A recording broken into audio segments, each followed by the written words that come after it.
Magandang araw po, welcome po sa aking channel, Love9 TV.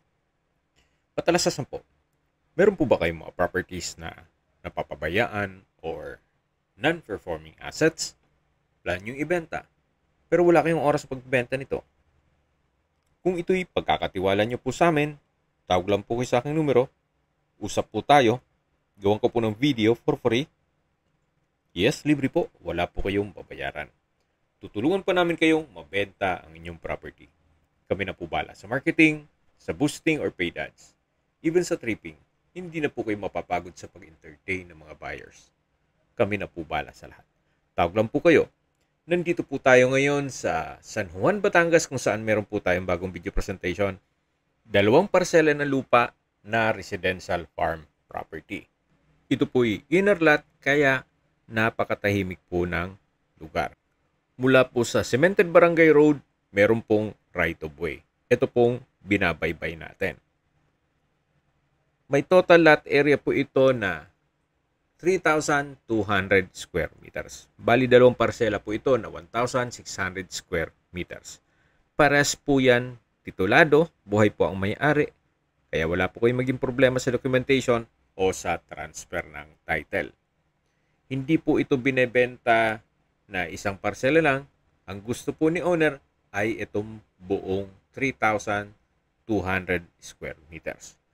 Punong-puno rin po ito ng fruit-bearing trees gaya nitong mga saging, mangga, abukado, nyog, at marami pa pong iba. Meron din pong kaping barako. Yan po, tunghen nyo po itong napagandang property kung saan napakatahimik po ng lugar, sariwa ang hangin, at sa klima naman po, banayad lang, hindi naman siya ganun kainit at hindi naman ganun kalamig. Patag na patag po ang lupa, kaya usable po lahat. Wala pong masasayang. At ang kagandahan pa po dito, ito pong property ay napakalapit lang sa mga beach resort dito sa San Juan, Batangas. At mamaya po sa dulong parte nitong video, pag-usapan natin sa distance, location at travel time, pati presyo nito. May access na rin po dito ng tubig, kuryente at internet provider. At malapit din po ito sa mismong highway ng San Juan, Laia Road. Mga 450 meters lang po. Then dito po sa loob ng property ay meron pong bahay na made of sawali, kawayan, at nipa. Meron pong 2 kwarto at may banyo. At covered din po itong garahe. Ito pong bahay o kubo ay livable naman po. Nagkataon lang na may pagbabago sa plano ni owner, kaya ibebenta na lang po nila itong kanilang bahay bakasyunan. Kung hanap nyo po isang sobrang tahimik na lugar na malapit po sa dagat at malapit din sa highway para accessible ng public transportation, ito na po yung hinahanap nyo. Yan po, punong-puno po ito ng fruit-bearing trees, kaya hindi nyo na po kailangang magtanim. I-maintain nyo na lang po ito. Then kung sakali man po na malaking pamilya kayo, sa laki po nitong 3,200 square meters, pwede naman pong maglagay ng mga kubo pa sa paligid dito at swimming pool. Pag nakakita po tayo ng ganitong malaking kubo na nasa probinsya, kaya sarap pong balik-balikan yung mga nakaraan na buhay pang ating lolo't lola na lahat ng apo naman ay nagbabakasyon sa kanilang bahay. Medyo maingay pero masaya. Ito po yung likod na parte nitong kubo. Makita nyo naman, maayos na maayos pa po siya. Medyo natanggal lang yung tali nung net nitong nipa. Pero pag pumasok po tayo, makikita nyo naman na good condition pa naman. So, hindi nyo na kailangang ipa-repair. So, yan po yung part ng kusina at yung banyo. Then meron pong secondary fence sa palibot nito.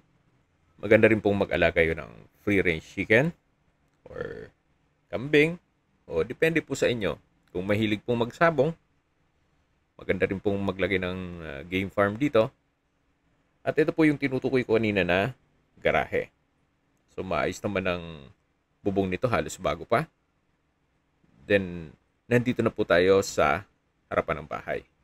Pero bago tayo umakyat doon, check po muna natin itong banyo at kusina. Yan po yung pintuan ng kusina at ito naman yung banyo. Naka-tile bathroom wall, may bathroom sink, water closet, at towel holder. So, maayos pa naman po ito. Yan po yung metro ng kuryente. At ito po yung pintuan na papasok naman sa kusina. Ito pong pintuan ay made of sawali. Ganun din po sa mga partitions dito sa loob, pati walls. So, ito po yung kitchen. Then, may kawayan countertop. At ito naman po yung daan papunta sa balkonahe. Yan po yung bubong. Made of nipa. Then, ito pong flooring ay gawa sa kawayan. Napaka-native po. Pati po itong hagdan. Kaya presko na presko po dito. Actually, kahit hindi na po kayo mag-aircon. So, balik po ulit tayo dito sa harapan. At may ilang steps din na hagdan made of bamboo. At dito naman po yung balkonahe. Mahaba po yan hanggang dun sa dulo. Ito po yung unang kwarto. Then, yan po yung pangalawang kwarto. So, nakalimutan po yung susi, kaya hindi natin mapasok. Pero halos pares lang po nun sa kabila. Mamaya po check natin. So, dito naman po yung sa dining area. Yan po yung bubong. Then, ito po yung kusina. Na dyan tayo galing kanina. At balik po tayo dito sa balkonahe. So, ito po yung pangalawang kwarto. Na may sliding glass window. Then, may partition. May ceiling. At ganun din po dito, may sliding glass window. Same size lang po ito dun sa kabilang kwarto. Okay, hindi naman po maiwasan ang komento na kubo lang yan. Linawin ko lang po. Si owner po ay hindi naman sinama sa pagpresyo niya kung magkano man ang nagastos niya dito sa kubo. Si owner po is selling this property as lot only. Kung ito man po ay sa tingin yung papakinabangan nyo, ito po'y for free. Opo. Nagbase na lang siya sa presyo nitong lupa. At mamaya, dun sa dulong parte nitong video pag-usapan natin. At mag-iikot po muna tayo para matunghayan nyo kung anong meron pa dito sa loob ng property. So ito po yung harapan ng bahay. Nagaling na tayo dito kanina. At dito po sa paligid ay meron pong mga puno ng nyog. May saging, mangga, abukado, at kaping barako. Sa dulo po ay meron din pong mga puno ng Gmelina. At habang naglilibot po tayo, pag-usapan natin ang distance, location, at travel time. So mula po sa highway o sa San Juan Laia Road, ang distance ay 450 meters. Napakalapit lang po. Then kung may sasakyan, 2 minutes lang nasa highway na kayo. Kaya accessible din po ito ng public transportation. Mula po sa mga beach resort dito sa San Juan Laia, Batangas, ang distance is 2.5 kilometers at ang travel time is 9 minutes. Mula naman po sa Subukin Port, ang distance is 7 kilometers at ang travel time is 10 minutes. Mula naman po sa bayan ng San Juan, kung saan kumpleto na po doon kayo ng public market, groceries, convenience store, remittance center, banks, schools, at iba pang business establishments, ang distance is 8.2 kilometers at ang travel time is 15 minutes. Mula naman po sa San Juan District Hospital, ang distance is 5.9 kilometers at ang travel time is 10 minutes. Yan po yung lagi kong binabanggit sa inyo na dapat yung i-consider sa paghanap ng property, yung meron pong malapit na hospital. Hindi ko noon po sinasabing sakitin kayo. Yan naman po for emergency purpose lang naman. At mula naman po sa Lipa City, ang distance is 46 kilometers at ang travel time is 1 hour and 18 minutes. Kung manggagaling naman po sa Manila o sa airport, ang distance is 116 kilometers at ang travel time is 2 hours and 22 minutes. Okay, sa presyo na po tayo.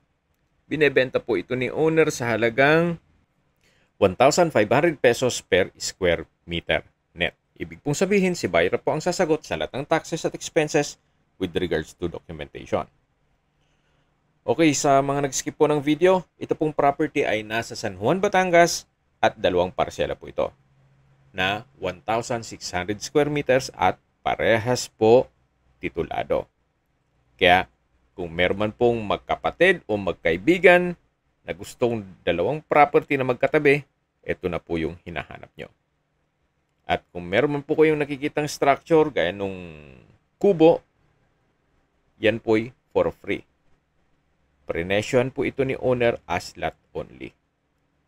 So, hindi niya na po sinama sa presyuhan yung gastos niya sa pagpagawa ng kubo.